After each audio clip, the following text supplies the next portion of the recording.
selamat pagi, siang, sore, dan malam untuk kalian para pendengar podcast Peduli Lindungi. Semoga kalian selalu berada dalam keadaan sehat dan berbahagia dimanapun kalian saat ini berada. Nah, untuk podcast kita yang perdana kali ini, kita akan mengusung tema tentang pengolahan sampah di Kota Depok yang tidak terakomodir. Maka dari itu, akan lebih baik untuk kita berkenalan terlebih dahulu terhadap pembicara-pembicara kita di sini. Gue Aisyah Yumna dari Angkatan 2022 Fakultas Hukum Universitas Pancasila sebagai host. Perkenalkan, nama gue Asep Gilang Ramadan, gue dari Angkatan 2022. Di sini saya Adi Putra Umbudangulimu dari Angkatan 21. Oke, sekarang kita masuk ke pembahasan kita mengenai podcast kita kali ini. Sesuai dengan tema podcast kita kali ini nih, gue mau nanya, gimana sih menurut pandangan kalian itu kondisi perilaku pembuangan sampah di Depok? Gimana tuh tanggapannya, Sep?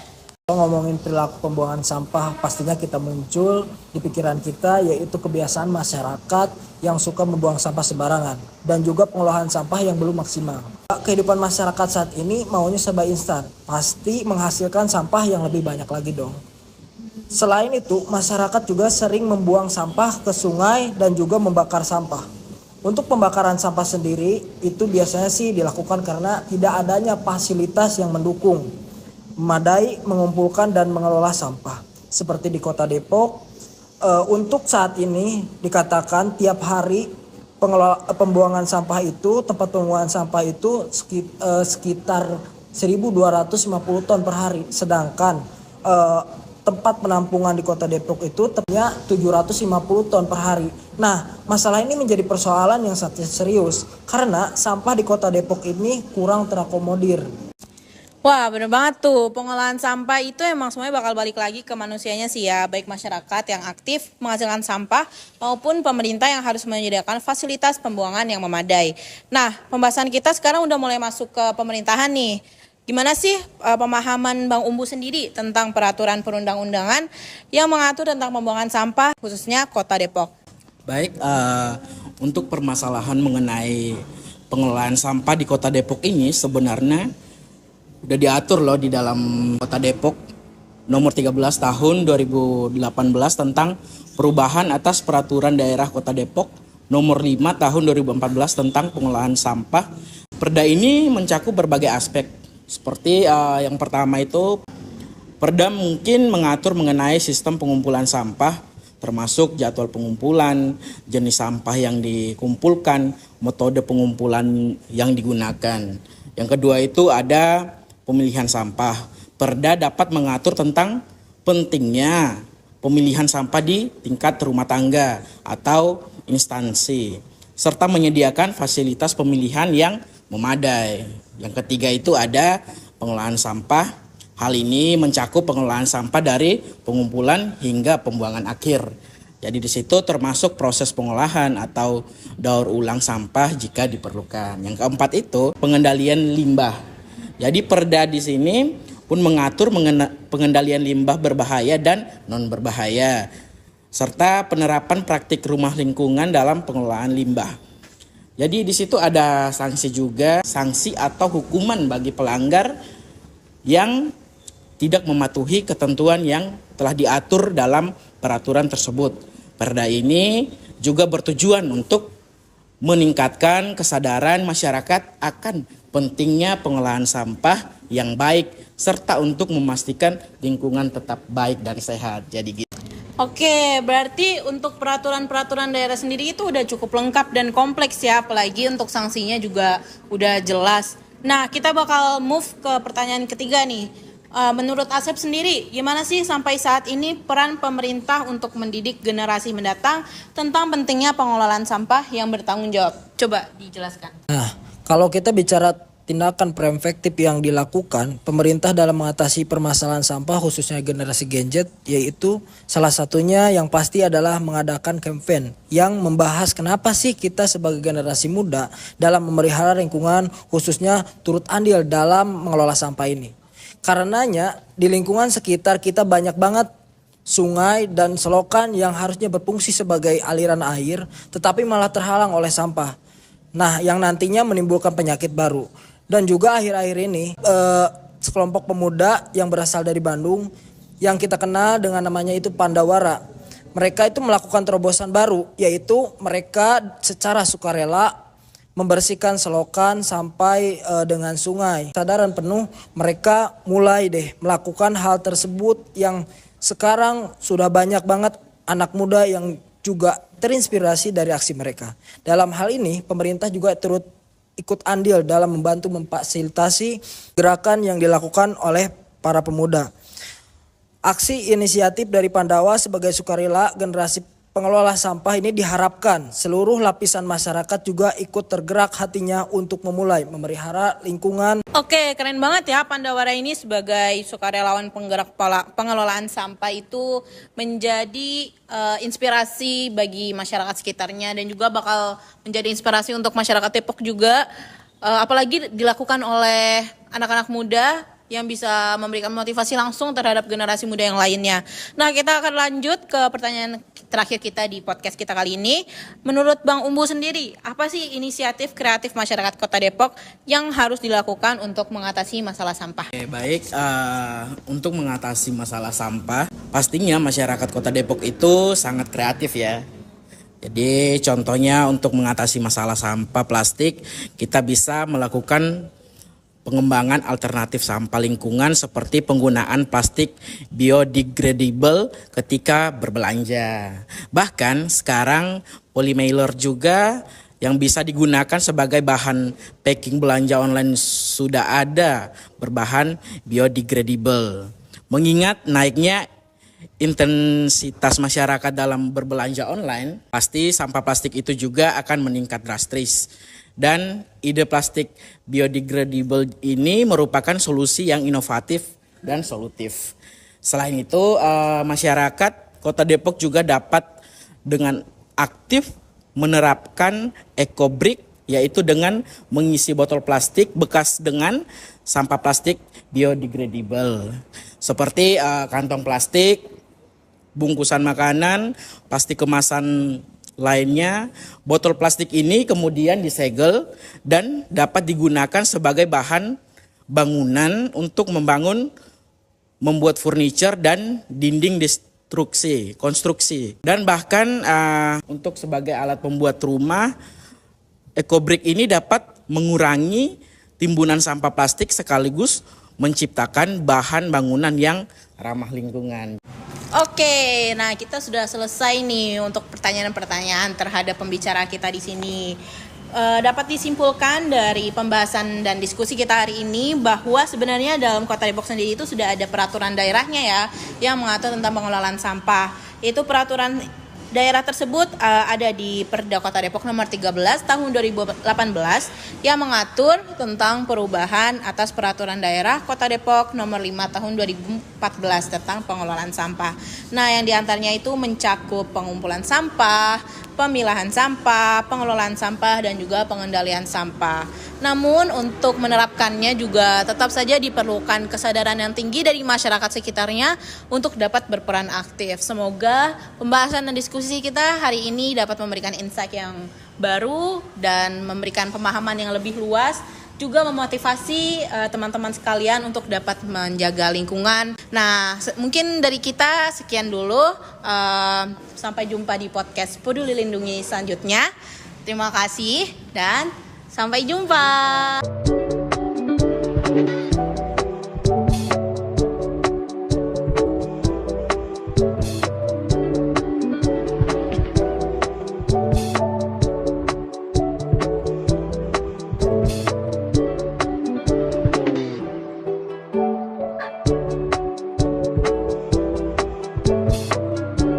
Assalamualaikum warahmatullahi wabarakatuh. Kami dari kelompok 3 ingin mempresentasikan tentang video pembelajaran kami yang berjudul Food Estate. Kami beranggotakan 8 orang yang terdiri dari Cinta Zahrani Suci, Keiza Rachmadianti, Jihan Nabila Arista, Ananda Medisha Putri, Asal Sabila Ivana Surya Putri, Leni Nadia Heradika Sukmaning Diah, Adi Satyasti Marsyalita, dan Wibi Nasyid Maulana.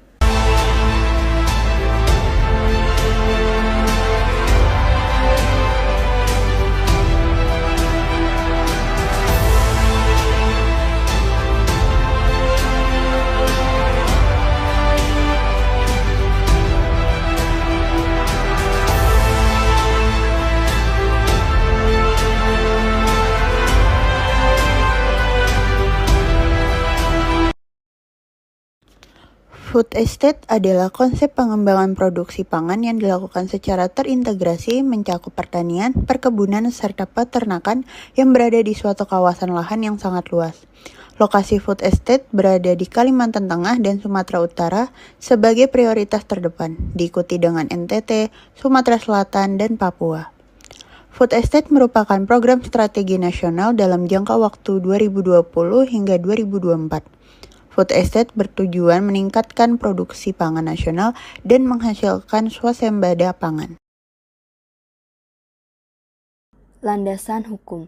1. Kebijakan food estate. Yang pertama, Peraturan Presiden Nomor 18 Tahun 2020 tentang Rencana Pembangunan Jangka Menengah Nasional tahun 2020 sampai 2024. Peraturan Presiden Nomor 3 Tahun 2016 tentang Percepatan Pelaksanaan Proyek Strategis Nasional sebagaimana diubah terakhir kali dengan Peraturan Presiden Nomor 109 Tahun 2020. Peraturan Menteri Koordinator Bidang Perekonomian Nomor 7 Tahun 2021 tentang perubahan daftar proyek strategis nasional sebagaimana diubah terakhir kali Permenko Perekonomian Nomor 9 Tahun 2022. 2. Ketahanan pangan. Ada Undang-Undang Nomor 18 Tahun 2012 tentang pangan yang diubah dalam Undang-Undang Nomor 6 Tahun 2023 dan Peraturan Pemerintah Nomor 17 Tahun 2015 tentang ketahanan pangan dan gizi. 3. Kebijakan food estate dan lingkungan hidup. Ada Undang-Undang Nomor 26 Tahun 2007 tentang penataan ruang yang diubah dalam Undang-Undang Nomor 6 Tahun 2023. Undang-Undang Nomor 32 Tahun 2009 tentang lingkungan hidup yang diubah dalam Undang-Undang Nomor 6 Tahun 2023. Undang-Undang Nomor 5 Tahun 1990 tentang konservasi sumber daya alam hayati dan ekosistemnya. Yang terakhir, Permen LHK Nomor 7 Tahun 2021 tentang perencanaan kehutanan, perubahan peruntukan kawasan hutan, dan perubahan fungsi kawasan hutan, serta penggunaan kawasan hutan, mengganti Permen LHK Nomor 24 Tahun 2020. Dampak positif dari food estate. Program ini telah membantu membangun infrastruktur desa di wilayah Kalteng seperti perbaikan jaringan irigasi yang sebelumnya tidak tersentuh sejak tahun 1982 sampai 1983. Yang kedua, program food estate meningkatkan penyerapan tenaga kerja pertanian mencapai 34,4%. Yang ketiga, yaitu meningkatnya nilai tambah produksi sektor pertanian lokal yang berkontribusi pada pertumbuhan ekonomi di wilayah Kalteng. Dampak negatif dari food estate. Yang pertama, kerusakan habitat alami. Kebijakan food estate yang tidak memperhatikan aspek lingkungan dapat menyebabkan pembukaan lahan besar-besaran, menghancurkan habitat alami hewan dan tumbuhan, serta mengganggu keseimbangan ekosistem. Yang kedua, polusi dan degradasi lahan. Penggunaan pestisida, pupuk kimia, dan praktik budidaya yang tidak ramah lingkungan dapat mencemari tanah, air, dan udara, serta merusak kesuburan lahan dalam jangka panjang. Yang ketiga, penurunan keanekaragaman hayati. Kegiatan produksi pangan yang intensif dan berkelanjutan dapat mengakibatkan punahnya spesies dan penurunan keanekaragaman hayati yang sangat penting bagi keseimbangan alam. Upaya-upaya yang dapat dilakukan untuk menyeimbangkan kebijakan food estate dengan kelestarian lingkungan. Yang pertama ada pengembangan pertanian berkelanjutan, mendorong praktik pertanian yang ramah lingkungan seperti pertanian organik, penggunaan teknologi hemat sumber daya, dan konservasi tanah dan air. Yang kedua, insentif untuk industri ramah lingkungan. Memberikan insentif fisikal dan non-fisikal bagi perusahaan yang menerapkan prinsip-prinsip ramah lingkungan dalam proses produksi dan distribusi pangan. Yang ketiga, edukasi dan sosialisasi masyarakat. Meningkatkan kesadaran masyarakat tentang pentingnya menjaga keseimbangan ekologis dan mendorong pola konsumsi pangan yang berkelanjutan. Dan yang keempat, kebijakan yang melibatkan semua pemangku kepentingan. Mengembangkan kebijakan food estate yang melibatkan pemerintah, industri, petani, dan masyarakat sipil untuk mencapai keseimbangan antara produktivitas dan kelestarian lingkungan. Faktor penghambat. Faktor penghambat food estate di Indonesia dapat terjadi karena faktor lingkungan maupun buatan atau manusia. Dapat dikatakan bahwa food estate sebagai solusi krisis pangan di Indonesia bukanlah hal yang tepat. Hal ini terjadi karena masalah utama pangan Indonesia adalah distribusi yang meliputi infrastruktur dan manajemen distribusi yang kurang baik. Selain itu, daya beli yang dilakukan masyarakat Indonesia sangatlah rendah akibat harga pangan yang seringkali sangat tinggi. Lalu, kurangnya ketersediaan teknologi dan inovasi yang dapat membantu perkembangan lahan food estate. Selain itu, seringkali lahan yang digunakan untuk food estate adalah gambut yang memiliki kualitas yang kurang baik. Dalam hal ini, juga terjadi proses deforestasi yang menyebabkan kerugian lingkungan dalam jangka panjang. Saran yang dapat kelompok kami sampaikan yaitu 1. Adanya kajian lebih lanjut agar meminimalisir permasalahan sebelumnya. 2. Pemilihan tenaga pendukung yang kompeten. 3. Pemilihan lahan yang tepat agar lahan yang dipilih untuk food estate harus minim pirit atau racun. Memilih lokasi yang baik dan tanah yang tidak berbatuan pasir. Lahan yang cocok untuk tanam padi harus dipilih dan infrastruktur pertanian seperti irigasi harus memenuhi kriteria layak. Dan yang terakhir, pengembangan yang berkelanjutan pembangunan food estate harus berlandaskan pada prinsip pembangunan berkelanjutan. Pengembangan harus mempertimbangkan aspek lingkungan dan berkelanjutan, serta memenuhi aturan yang berlaku. Kajian lingkungan hidup strategis atau KLHS sangat dibutuhkan untuk menjamin pembangunan food estate yang berkelanjutan. Sekian materi yang dapat kelompok kami paparkan, kurang lebihnya mohon maaf. Terima kasih. Wassalamualaikum warahmatullahi wabarakatuh.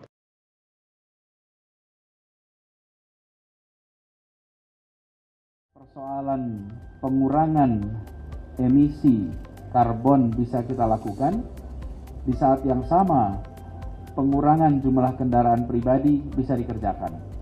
Itu sebabnya kita mendorongnya pada kendaraan umum berbasis listrik. Halo semuanya, kami dari kelompok 1 Hukum Lingkungan kelas A akan menjelaskan efektivitas kendaraan listrik dalam rangka penekanan polusi udara di Kota Jakarta.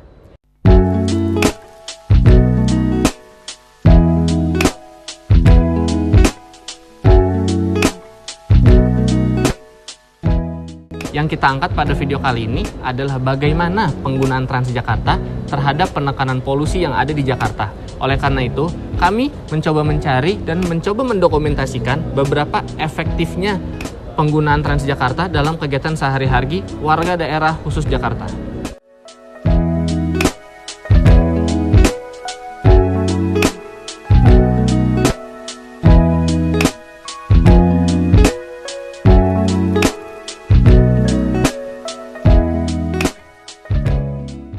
Sesuai Peraturan Gubernur Daerah Khusus Ibu Kota Jakarta Nomor 74 Tahun 2021 tentang perubahan kedua atas Peraturan Gubernur Nomor 96 Tahun 2018 tentang integrasi angkutan pengumpan ke dalam sistem bus rapid transit.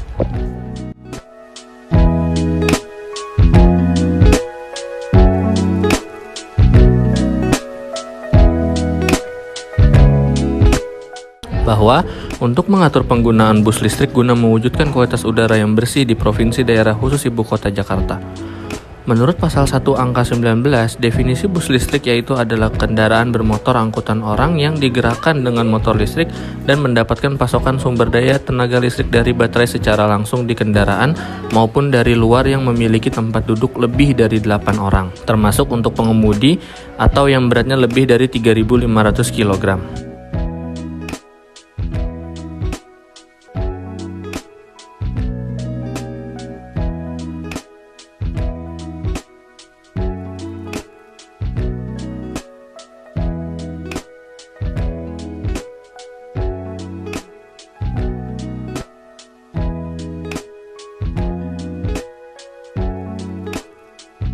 Jakarta juga memiliki target untuk mencapai net zero emission di tahun 2050. Untuk itu, Jakarta berusaha memulai sustainable mobility melalui pengintegrasian sistem transportasi dan transformasi yang efisien untuk bisa mengakomodasi jutaan perjalanan setiap harinya.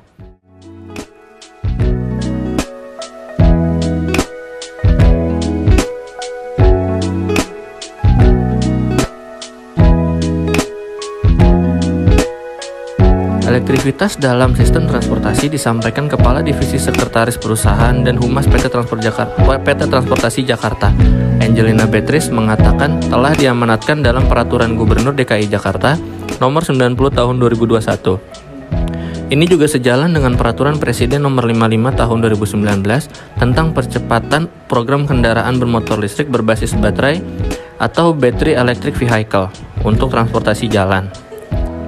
Bus listrik Transjakarta tercatat menjadi armada berbasis listrik pertama yang hadir di Indonesia, khususnya pada kota Jakarta. 30 bus listrik resmi digunakan untuk rute Transjakarta mulai Selasa 8 Maret 2022 sebagai upaya mempercepat transisi menuju net zero emissions, sekaligus wujud implementasi dari Pergub Nomor 90 Tahun 2021 tentang Rencana Pembangunan Rendah Karbon Daerah yang Berketahanan Iklim. Sebagai BUMD yang bergerak di sektor transportasi, tentunya Transjakarta berperan penting dalam menghadirkan armada bus listrik dalam TJ sehingga implementasi bus listrik sudah bisa berjalan. Besarnya jumlah armada listrik dapat mendorong roda produksi kendaraan listrik domestik maupun komponen-komponennya, sehingga dapat mendukung terbentuknya ekosistem kendaraan listrik nasional ke depannya. Insentif kendaraan listrik dinilai belum efektif menekan polusi dan kemacetan. Menurut Joko, insentif kendaraan listrik senilai 12 triliun untuk motor dan mobil tahun 2023 sampai 2024 seharusnya bisa dialihkan untuk memfasilitasi pengadaan transportasi umum bus listrik di Jabodetabek. Kemudian, seiring komitmen pemerintah Provinsi DKI Jakarta tersebut, PT Transportasi Jakarta menghadirkan armada berbasis listrik sebagai bis. Ini ditujukan guna mengurangi emisi karbon di sekitar transportasi dan mengurangi polusi udara untuk menjadi kota berketahanan iklim yang sejalan dengan Intergovernmental Panel on Climate Change Report, di mana pemerintah Provinsi DKI Jakarta berusaha mengurangi emisi gas rumah kaca sebanyak 50% pada tahun 2030. Saat ini, Jakarta baru mencapai 26% pengurangannya.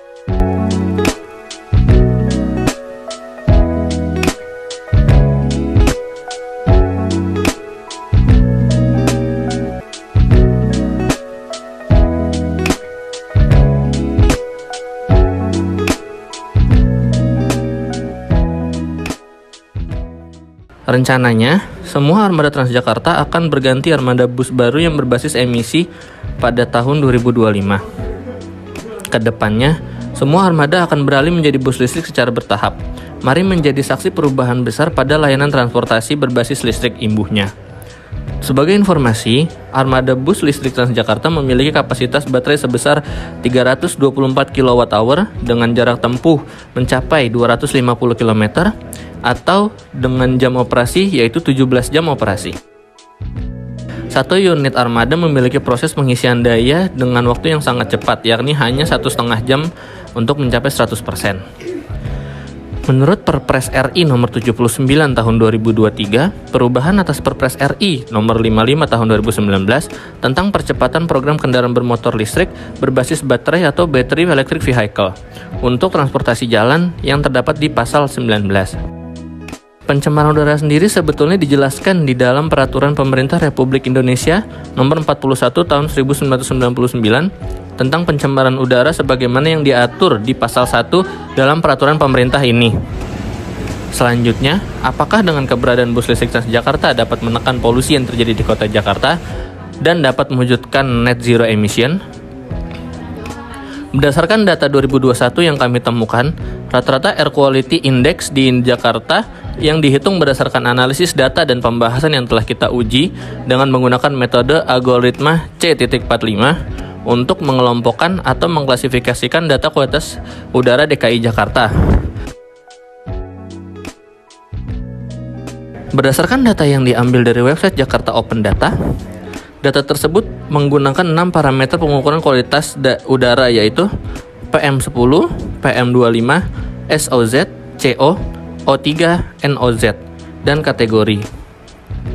Hasil dari penerapan algoritma C.45 data mining untuk klasifikasi kualitas udara di DKI Jakarta didapatkan bahwa kualitas udara dikategorikan menjadi 3 macam, yaitu sedang, baik, dan tidak sehat dengan rasio yang berbeda-beda setiap harinya. Setelah dilakukan klasifikasi, maka dapat disimpulkan kualitas udara yang dianalisis pada bulan Januari sampai pada bulan Desember 2021 masuk ke dalam kategori sedang, di mana tingkat kualitas udara masih dapat diterima untuk kesehatan manusia, hewan, dan tumbuhan. Sekian video yang dapat kami sampaikan, kurang lebihnya mohon maaf. Wassalamualaikum warahmatullahi wabarakatuh. Sampai jumpa.